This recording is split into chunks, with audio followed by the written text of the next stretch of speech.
তো আমি সন্ধ্যার সময় ফোন টিপতে টিপতে রাতে ঘুমালছিলাম, রাত্রে ঘুমিয়ে 3টের দিকে উঠে একটা শাকের টিপ মেরেছি এই যে ভ্যান দিয়ে। তো টিপটা মারে 5টা পর্যন্ত লেগেছে, 2 ঘন্টাতে 200 টাকা পেয়েছি। এতক্ষণ ঘুমিয়েছিলাম, মোবাইল টিপছিলাম বাসাতে।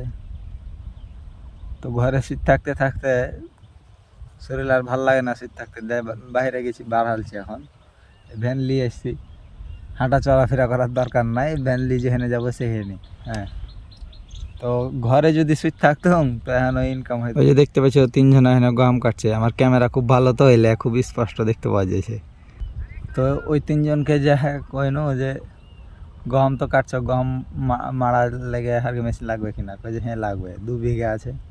তো এখানে দেখা গেল যে কত, তাও 1.5 মণ মতন গম হয়তো পাবো। আল্লাহ পাই তো ইনশাল্লাহ 1.5 মণ মতন গম পাবো।